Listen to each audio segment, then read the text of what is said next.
Hello, my name is Keisha Hillstock, and I am a senior appraiser for the Jefferson County Appraisal District. Are you aware that if you own a business in Jefferson County, you are required to render your business personal property? My aim today is to explain to you the rendition process and how to complete the rendition form. To obtain this form, go to www.jcad.org. Select Forms, then choose Business Personal Property Rendition. What is a rendition?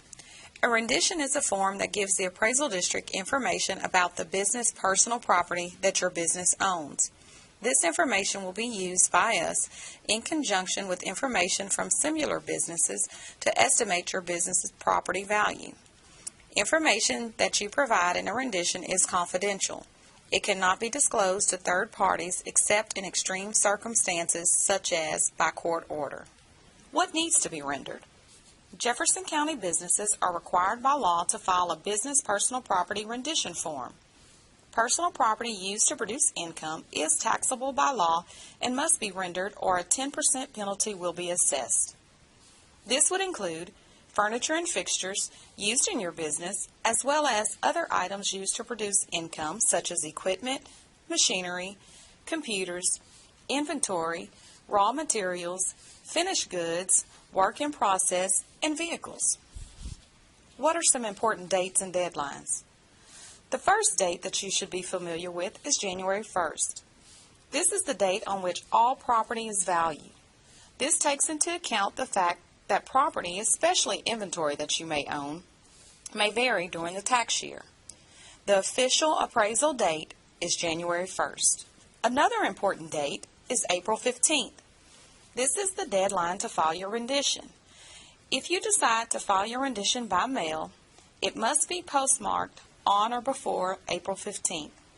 If you hand deliver your rendition, it must be in our office before the close of business on April 15th. If you are unable to file your rendition by the deadline, you may request a 30-day extension. Your request for extension must be in writing and filed with the appraisal district by April 15th. Your new deadline would then be May 15th. I will now discuss each step of the rendition form and its requirements. This discussion will also provide information regarding shortcuts that may be available to business owners to save time. First, we will look at step 1. This step is required. On the left side of the box for step 1, the first information required is owner and/or manager name and address. You must also provide the business name, property location address, city, state, and zip code. Below that, the ownership type is optional. However, providing that optional information helps us to maintain more detailed and accurate information on your business, so we request that you complete all optional questions on this form. Over to the right in step 1, the property ID number is required along with the phone number, including area code. The GeoID and legal description are optional and may be obtained from our office. Between step 1 and step 2, the tax year is requested. After you fill in the tax year, step 2 then requires information regarding representation. The person filling out the form must indicate the capacity in which they are filling out the form. You will indicate that capacity by checking one of the 4 boxes provided at the beginning of step 2, which are owner, employee, or employee of an affiliated entity of the owner, authorized agent, fiduciary, or secured party. Each of these choices have a very specific meaning. There are definitions of these terms on the last page of the rendition form. Should you need further explanation of these choices, contact the appraisal district and someone will be glad to assist you. The second line of step 2 asks for the name of the owner, authorized agent, fiduciary, or secured party.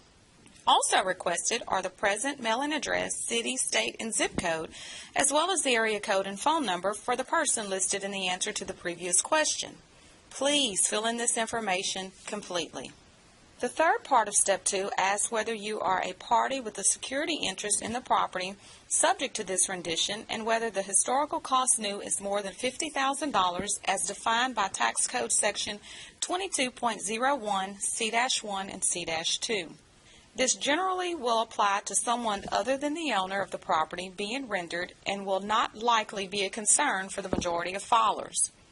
However, if you have questions as to whether it may apply to you, the definition of secured party and security interest are also found on the last page of this form. If you need further assistance with this question, please call our office and an appraiser will be glad to assist you. The last part of Step 2 states, if you checked yes to this question, you must attach a document signed by the owner indicating consent for you to file the rendition. Without this authorization, the rendition is not valid and cannot be processed. Step 3 is called the affirmation of prior year rendition. This is one of the shortcuts that I referred to at the beginning of this presentation. You may feel you do not need to render if everything remains the same as last year. If that's the case, then there is a quick shortcut. Simply check the box in Step 3. If your assets on January 1st of last year are the same on January 1st of this year, be sure to fill in the blank with the tax year that you are indicating to be the same as the current year. If you check this box, you simply skip to Step 6, sign and date the form, and mail it to our office. Step 4 is optional. However, as previously stated, the more information that you provide to us about your business, the more complete and accurate our information will be regarding your business. The questions in this step request that you indicate the type of business that you operate by checking the proper box.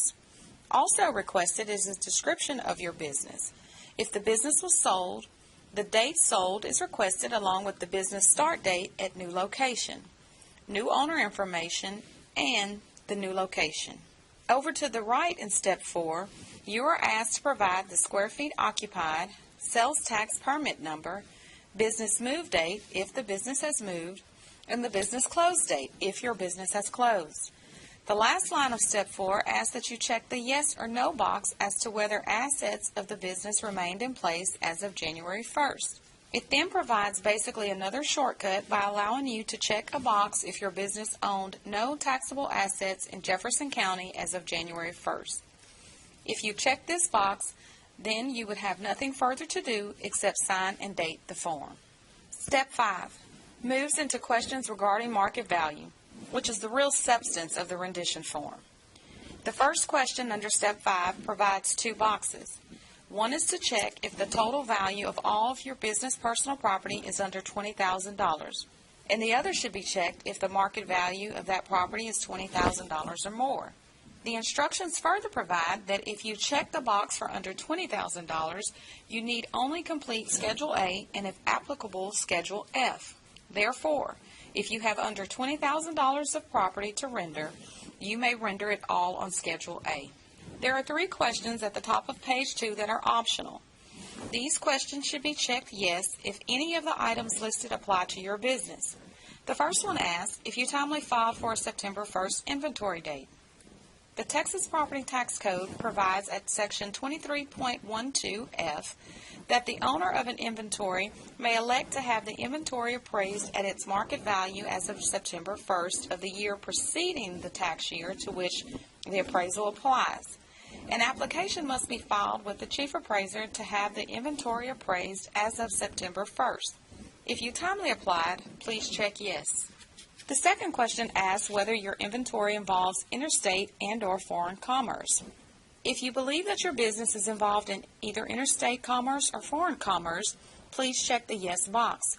If you are uncertain, please contact the appraisal district and someone will be glad to assist you.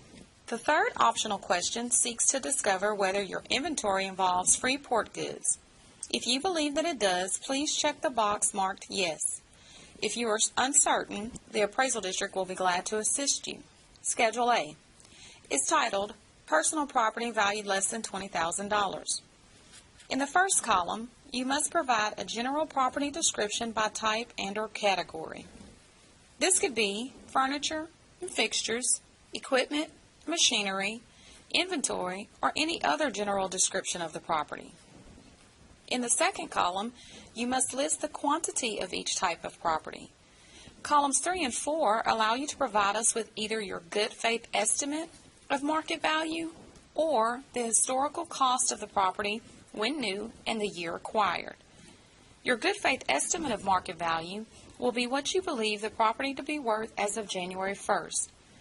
If you decide instead to provide the historical costs when new and year acquired, you may need to refer to your accounting records, invoices, receipts, or similar documents to find that information. The last column provides a space for you to provide the owner name and address if you manage or control property as a fiduciary. You may wish to refer to the definition of fiduciary attached to the rendition at the last page. This applies only if you have been placed in a position of trust such that you manage or control property for another. In Step 5, if you check the box marked $20,000 or more, you must complete Schedules B, C, D, E, and or F, whichever are applicable. You should complete Schedule B if your business has any inventory, raw materials, and work in process. The columns that must be completed for Schedule B are, from left to right, general property description by type and or category, the address of the property or where it is taxable, also referred to as situs, and an estimate of quantity of each type, good faith estimate of market value or historical costs when new and year acquired. Once again, as with Schedule A, the last column is to be used for the property owner name and address if you manage or control property as a fiduciary. If needed, you may attach additional sheets. Schedule C should be completed if your business has supplies on hand as of January 1st of the current tax year. Most businesses will have at least some supplies on hand at all times. This may include things as small as paper, pencils, and other items that generally get used up in the course of operating a business. All supplies should be listed by property type. If needed, additional sheets may be attached to this form. The columns that need to be completed for Schedule C are the same as those required for Schedule B. Each column should be filled in completely.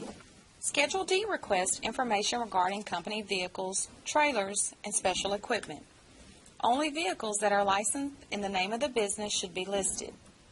Vehicles disposed of after January 1st are taxable for the current tax year and must be listed. Additional sheets may be attached if more space is needed. In the far left column of Schedule D, you must list the year model for the vehicle.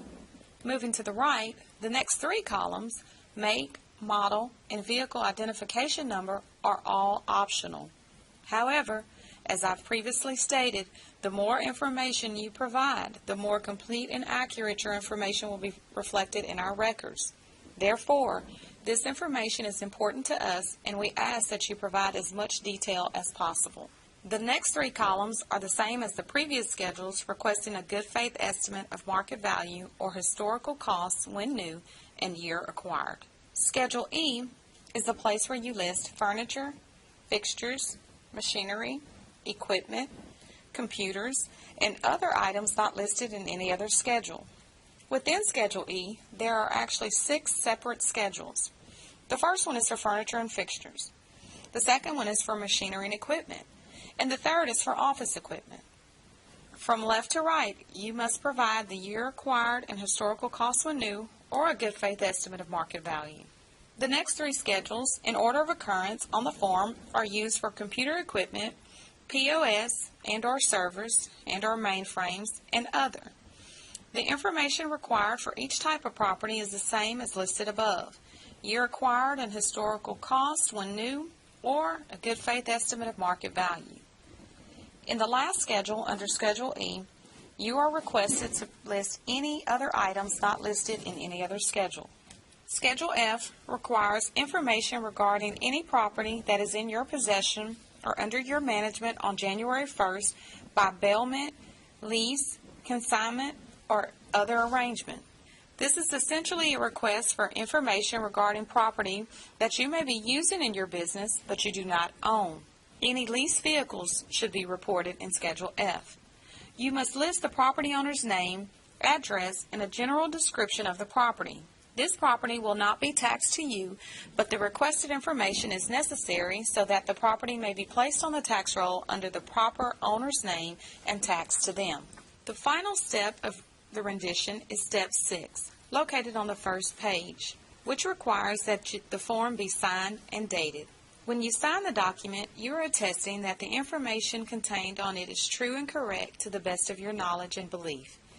If you are a secured party, property owner, an employee of the property owner, or an employee of a property owner on behalf of an affiliated entity of the property owner, you should print, sign, and date on the first signature line provided on the bottom of the first page. Your signature does not need to be notarized. If you are not a secured party, property owner, an employee of the property owner, or an employee of a property owner on behalf of an affiliated entity of the property owner, then you must print, sign, and date on the second signature line near the bottom of the page. In this case, your signature must be notarized. There is space for the notary's information at the bottom of the page below your signature. Remember, the deadline to file your rendition is April 15th. Please do your best to prepare the rendition form honestly and completely, and remember that if you make a false statement on the rendition form, you could be found guilty of a Class A misdemeanor or a state jail felony under Penal Code Section 37.10. Should you need assistance with anything that I have discussed, please call our office at 409-840-9944 or 409-727-4611. We stand ready to assist you with any questions that you may have regarding rendering your business personal property. Thank you for accessing our website and listening to this important information.